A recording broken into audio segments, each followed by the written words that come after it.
오늘 말씀의 요절은 24절 이 내 아들은 엔 아포클로스 카이 휴레테라는 말이에요.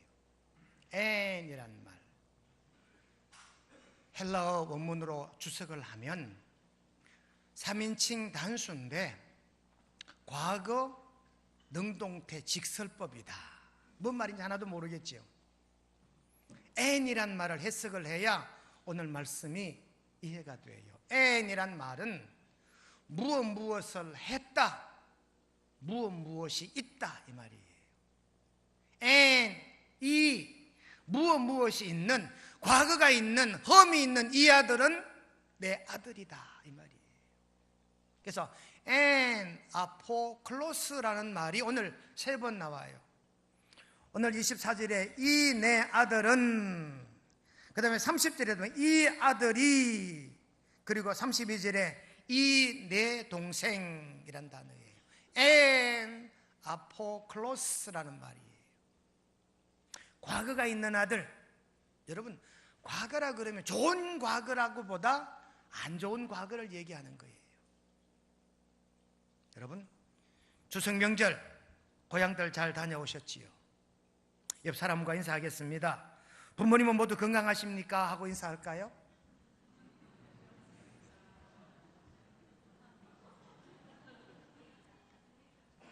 부끄러워요? 저는 이번에 주일 오후에 좀 늦게 집에 갔어요. 가서 어머니를 뵈니까 많이 왜소해졌어요. 그래서 저는 가면 어머니를 꼭 껴안거든요. 김 집사님 한번 안아봅시다 이러고 꼭 껴안는데 많이 체격이 왜소해졌어요. 그런데 가슴에 뭉클함이 올라오더라고요. 원래 이제 팔순이신데 이제 점점 이렇게 자꾸 체격이 말라가시니까 마음이 뭉클하고, 아버지도 아니 계신데 어머니가 자꾸 그 체격이 왜소해가는 게 장남으로서 안타까울 뿐입니다. 여러분, 오늘 말씀 엔 아포클로스 카이 휴레테, 누가 말합니까? 아버지의 말이에요.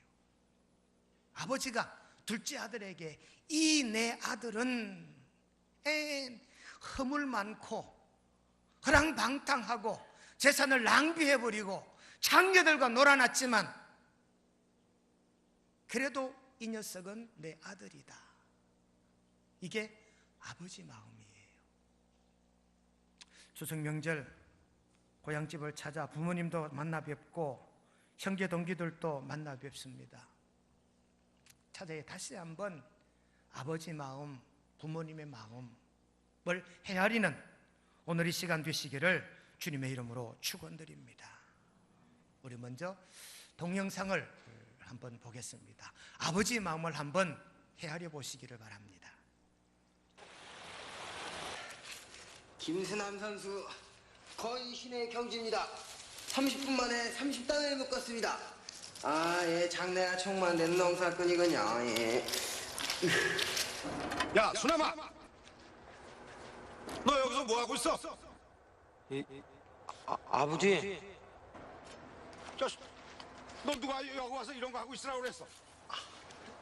저 오늘 오후에 시금치장 수준한다 그래갖고 아버지 도와드리려고 했는데. 야식이, 이거 무슨, 너 시험이 얼마 남았다고 너 게으름 피고 있어? 게으름 피는 거 아니에요. 아버지 도와드리려고 그랬는데. 정말입니다. 이거 너 누굴 닮아서 이 모양이냐? 어? 너 아버지 도와주는 게 뭔지 알아? 공부하는 거야, 임마, 공부. 너 임마 공부 잘해서 대학 가서 이 아버지처럼 안 사는 거, 그게 아버지 도와주는 거야. 알아? 아버지. 너 이 아버지 마음 그렇게 벌써? 어? 너 아버지가 누구 때문에 이 농사 짓고 있는 거야? 너 때문이야, 이놈아. 너 때문에. 알아, 몰라? 아휴, 정말. 수남아, 너 아버지 진짜 도와주고 싶으면은 너 다시는 여기 들어오지 마라. 알았어? 가. 다시는 여기 들어오지 마라, 임마. 빨리 가.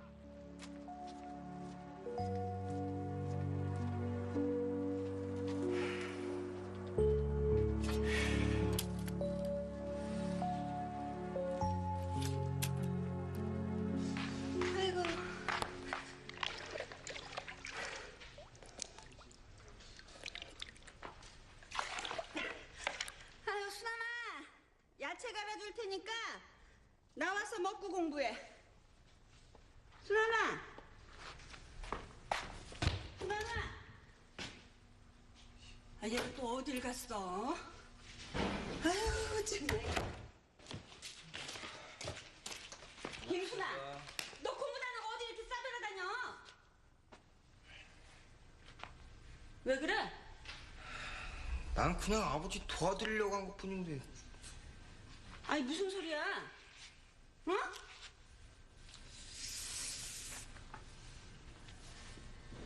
아이고, 참. 정말이에요. 일꾼 못 샀다고 하셨길래 그냥 도와드리려고. 아이고, 아무리 그래도 그렇지. 이게 뭐야, 이게. 그 더운데 쭈그려 앉았으니까 그냥 땀띠가 확 돋았지. 따가워요. 가만히. 어? 아니, 왜? 다리, 가서 공부 좀 할게요. 가만히 있어. 다리 왜 그래? 아유, 참. 엉덩이까지 이래, 엉덩이까지. 어? 아니, 저 괜찮아요. 야, 보자. 어디 보자. 아이, 아버지 괜찮아요. 어디 봐, 이놈아. 아이, 괜찮대도요. 이거 괜찮기는 잘 됐다. 공부하기 싫은데 핑계거리 생겨서. 아이, 괜찮대도요. 이게 뭐야, 이놈아. 이게 뭐야, 이게? 아이고, 참, 당신 왜 애를 때리고 그래요, 또? 그러길래 너 누가 너 시키지 않은 짓을 하라 그래, 왜? 왜 저런데요? 하시지 말이야, 어? 그래. 왜 그래? 너 말이야. 네 아버지 내가 저 농사에 손 놓을 테니까 네가 해, 네가. 자식이 말이야.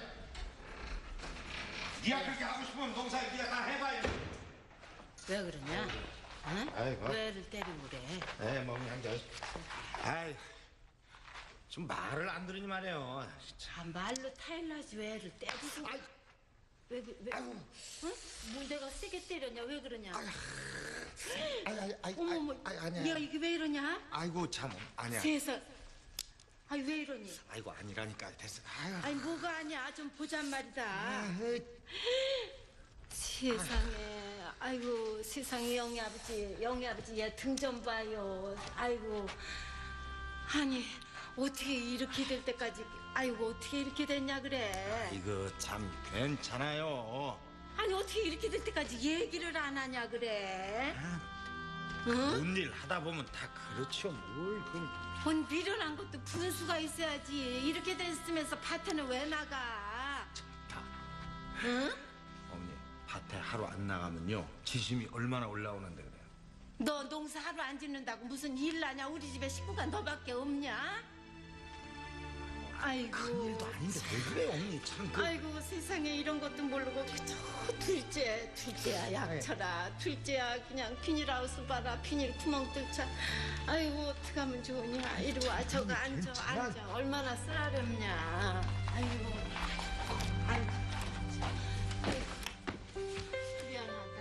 미안해. 난 네가 그냥 무쇠인 줄 알고 그냥 둘째만 쳐다봤어. 어머니 저 아직 튼튼해요. 튼튼해. 그게 튼튼한 거냐? 약이 나쁘냐? 아이고.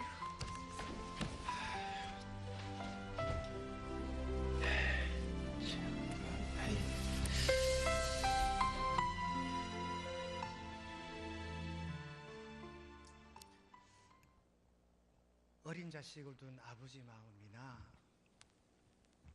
성인이 다 된 아들을 둔 아버지 마음이 헤아려지지요. 최보람 씨가 창밖으로 내려다보는 저 아들, 그 아버지의 마음을 저는 조금 헤아릴 수가 있습니다. 어머니는 차라리 상처난 걸 열어볼 수라도 있지요. 그런데 아버지는 그러지도 못하잖아요. 뒤에서 묵묵히 말도 못하고 내려다보시는 저 아버지의 저 심정, 여러분 오늘 본문의 내용이 이런 겁니다. 아버지의 마음을 헤아리고 왔냐? 아버지의 마음을 헤아린 추석이 되었더냐? 부모님 마음을 헤아렸던 그런 추석이 되셨었기를 주님의 이름으로 축원드립니다. 우리나라 소설 가운데 가시곡이라는 소설이 있어요. 조창인 씨가 쓴 소설, 밝은 세상이라는 출판사에서 출간된 소설책입니다. 이 가시고기는 9cm쯤 되는 작은 물고기예요. 이 물고기에 가장 크게 보이는 것이 가시라는 말이에요. 그래서 10cm도 안 되는 이 작은 물고기가 가시고기예요. 이 가시고기는 이렇습니다. 어미 가시고기는 알만 놓으면 그걸로 끝이에요. 그리고는 어미고기는 어디론가 가버립니다. 그러면 이 아비 가시고기가 그 알 곁에 남아요. 그리고는 천적들로부터 지킵니다. 먹지도 않고 잠도 자지 않고 이 알이 부화될 때까지 지키고 기다려요. 알이 부화가 되면 아주 작은 유충 같은 그런 새끼가 되잖아요. 이거 혹시 다른 천적들이 잡아먹을까 봐 혼신의 노력으로 자기 알, 자기 새끼를 잘 지키고 보호하다가 마지막에 이 아비 가시고기가 그 알 곁에 새끼에서 부화된 그 자기 새끼 곁에서 죽어요. 그러면 그 새끼 고기가 아버지의 몸을 먹이 삼아 먹지요. 가시고기라고 하는 이 소설의 대목도 이렇습니다. 아들이 백혈병이 걸려요. 자기 아내와는 이혼을 하고 아내는 없습니다. 이혼한 아내는 가버리고 자기 혼자 조세 모혈 혈소판을 찾기 위해 동분서주하는 이 아버지의 마음이 그려져 있어요. 자기 아들을 위해서 장기를 팔려고 자기 몸을 검사검진하는데 자기가 정작 죽을 암이 걸린 거지. 그래서 이 가시고기가 주는 교훈이 뭐냐 하면, 이 가시고기라는 소설이 주는 교훈이 뭐냐 하면, 아버지의 마음, 아버지는 자녀를 위해서 끊임없이 무언가를 해주고 싶어하는 마음. 당신의 몸을 다 던지고서라도 자식을 살리고픈 마음을 헤아린 것이 이 소설 가시고기의 내용입니다. 영국의 뉴캐슬 대학교에 다니엘 랩털이라는 박사가 있는데, 이 다니엘 박사가 영국의 1만 명의 성인들을 대상으로 아버지와 자식과의 친밀감을 설문을 했대요. 결과가 뭐냐? 아버지와 관계가 아주 좋은, 아버지와 이 자식과의 관계가 좋은 사람일수록 사회적으로 성공한 사람이 많고, 반대로 사회적으로 낙오되어 있는 사람들이 아버지와의 친밀도가 낮더라고 하는 거지요.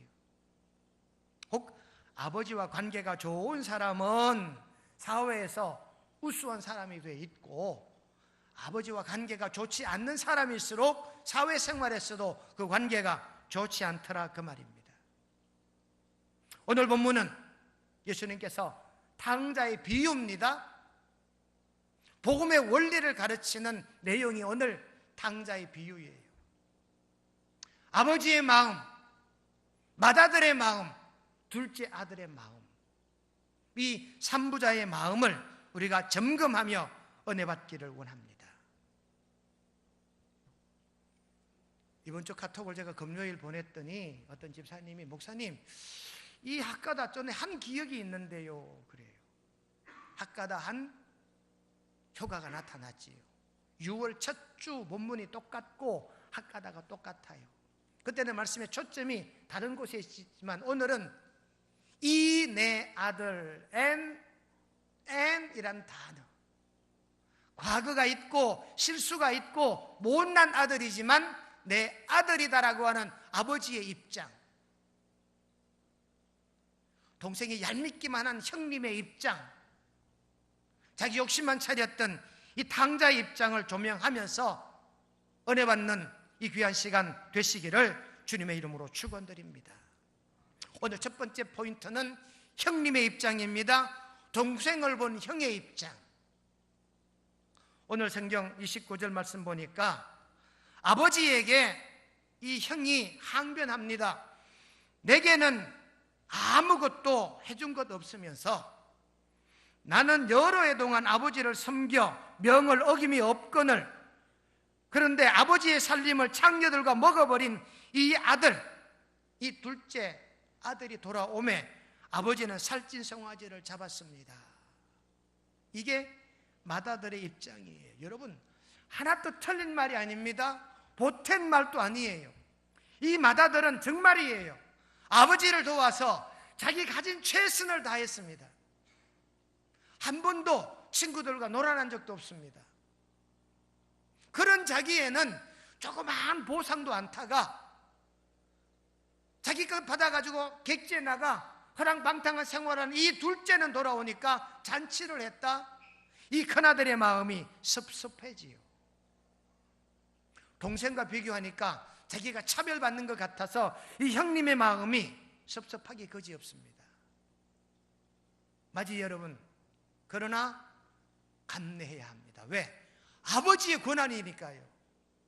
이 족장시대 아버지는요, 자식을 축복하면 축복이 됐고 자식을 저주하면 저주가 됐어요. 창세기 9장 25절로 27절에 보니까 노아가 말합니다. 가나안은 저주를 받아 그 형제의 종이 되기를 원하노라. 셈, 함, 야벳. 셈은 황인종, 함은 흑인종, 야벳은 백인종. 둘째 아들 함이 이름을 가나안으로 바꾸고 종들의 종이 될지어다 저주하니까 저주가 그대로 돼요. 함의 후손은, 이 가나안의 후손은 흑인들이잖아요.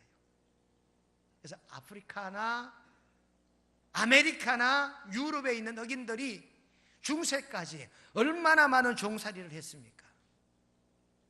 또 아버지가요, 재산을 상속하면 그대로 상속이 돼요. 아버지가 물려주면 그거 다 받을 수 있어요. 혹 아버지가 돌아가시면서 유산 상속을 안 하면 남은 가족들이 이 유산 상속을 법적으로 다투지요. 그러면 여러분, 큰아들도 1, 작은 아들도 1, 이제는 다 똑같아요. 딸도 1, 똑같아요.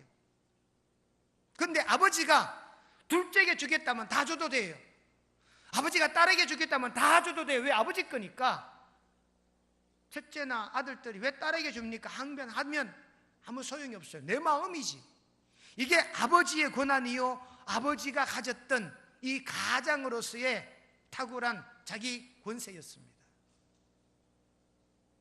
이런 아버지를 향하여 큰아들은 배반한 동생, 배신하고 도망간 동생, 책임을 다하지 못한 이 동생을 야속하게 생각하며 밉게 생각하면서 아버지를 책망하는 장면이 오늘 본문에 나와 있습니다. 먼 나라에 가서 거기서 허랑방탕하여 재산을 낭비한 동생입니다. 기대를 저버렸지요. 이사야 5장 2절 말씀에 보면 포도원 지기가 포도원을 잘 가꿉니다. 울타리도 하고 망대도 세우고, 그래서 극상품의 좋은 포도나무를 심었는데 결과는 열매는 덜 포도를 열게 했어요. 기대를 저버렸다는 뜻이지요. 오늘 본문의 탕자가 아버지 기대를 저버리고 돌아왔습니다. 이런 동생을 형님 입장에 봤을 때 동생은 고운 눈으로 볼 수가 없었다라고 하는 것입니다. 동생은 형님의 눈에 봤을 때 가족에 대한 책임감도 없고 아들 된 도리도 하지 않았던 자기 동생입니다.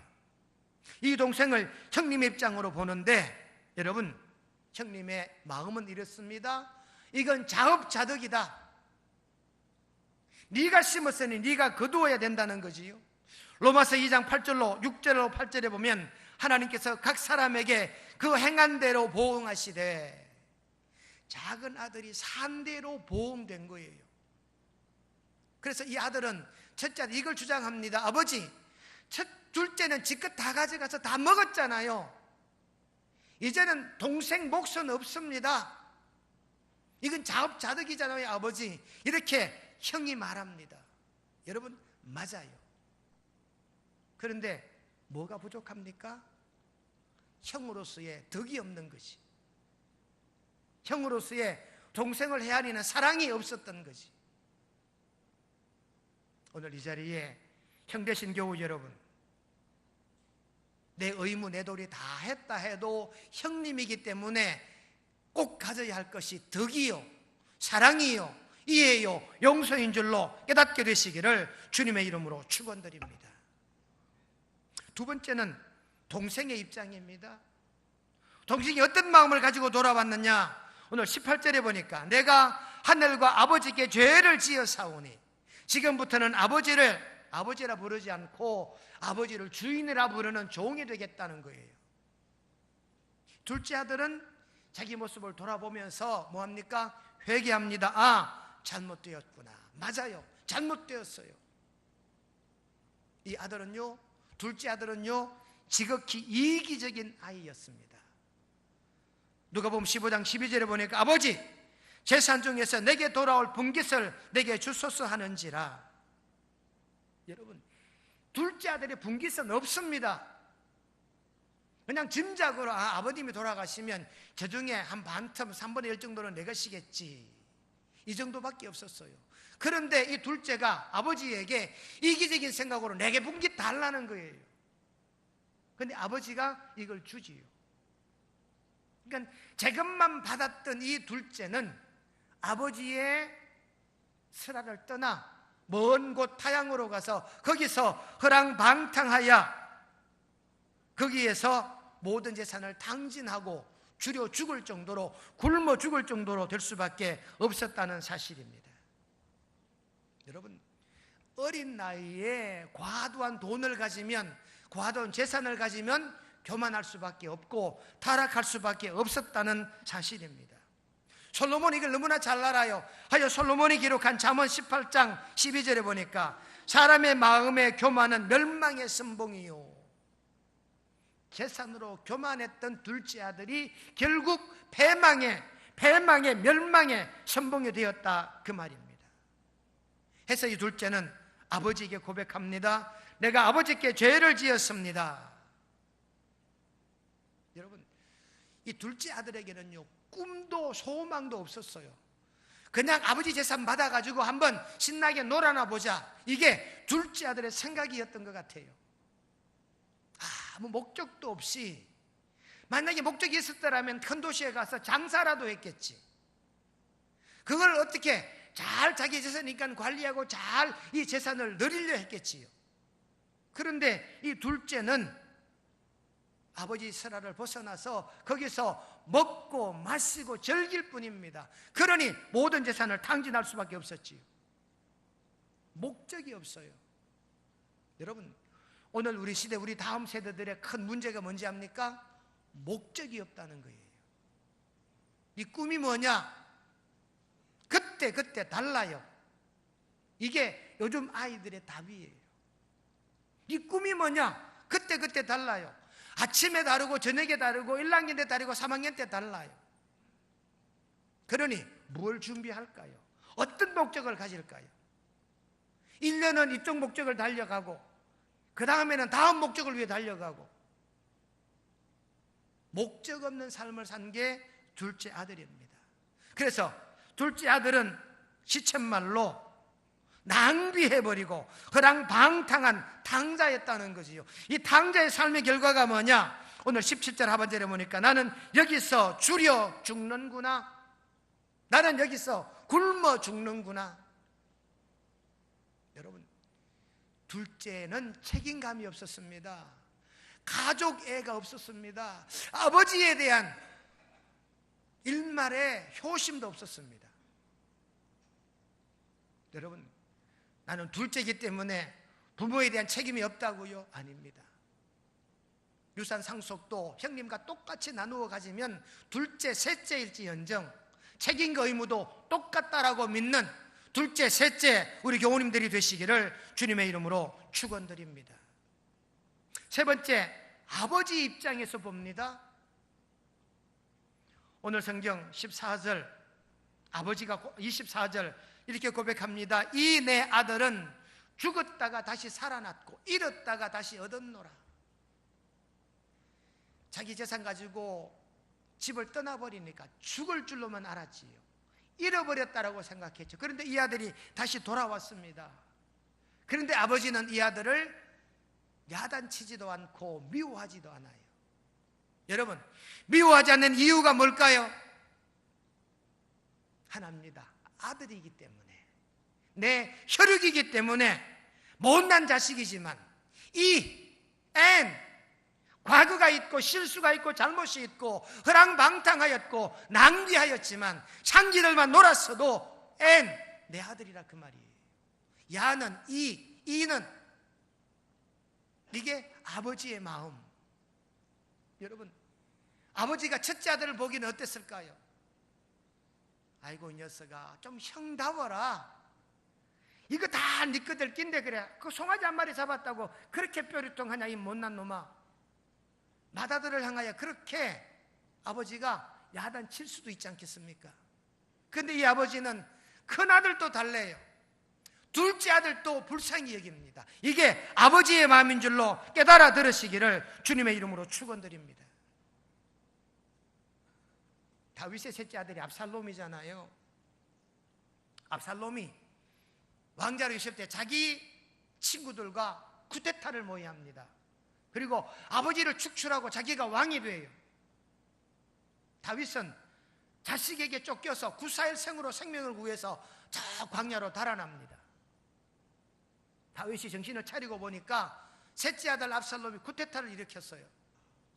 다윗의 충신들이 몰려와서 다시 재정비한 다음에 요압 장군이 다시 궁궐로 쳐들어가서 압살롬의 목을 베버렸습니다. 반란군을 진압한 거지요. 이 소리를 들은 다윗 왕의 간곡한 애통의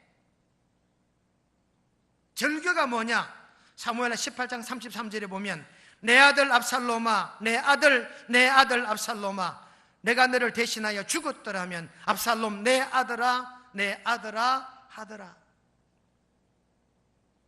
배신자요, 아비의 자리를 노린 불효자식 압살롬인데 그 아들이 죽었다는 소리를 들은 다윗 왕이 내 아들 압살롬아 통곡합니다. 이런 다윗을 보던 요압이요 화를 내요. 그 정도로 다윗은 불효자식이지만 자기 아들이 죽었다는 이 소식을 듣고 통곡하는 이 아비의 마음이 사무엘하 다윗의 마음임을 알 수 있습니다. 아버지는요 자식들에게 아무것도 바라는 게 없습니다. 그저 줄 뿐이지요. 그래서 첫째 아들도 야단치 않고 둘째 아들도 야단하지 않습니다. 왜요? 둘 다 내 아들이니까요. 여러분, 아버지의 마음은 이런 거다. 이 내 아들, 이 내 동생. 여러분, 과거가 있고 실수가 있고 허물이 있다 할지라도 아버지는 이 아들을 내치지 않아요. 못난 자식이라도 내 자식이기 때문에 이런 아버지의 마음을 헤아리고 이와 같은 아버지의 마음을 가지는 우리 명성의 교우님들이 되시기를 주님의 이름으로 축원드립니다.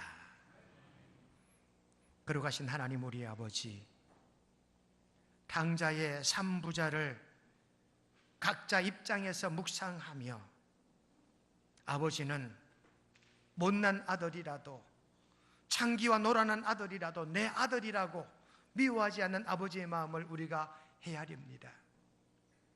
형의 마음은 동생을 비록 미워하지만 형다운 사랑과 덕이 없지만 우리는 이 첫째 아들을 바라보며 사랑을 가지고 후덕함을 가지는 형들이 되기를 원합니다. 둘째, 셋째 동생들은 아버지 마음을 헤아리고 형님의 마음을 헤아려 가족 애가 있고 책임감이 있는 우리 명성의 둘째, 셋째 모든 교우들 삼아 주시옵기를 예수님의 이름으로 기도드리옵나이다. 아멘.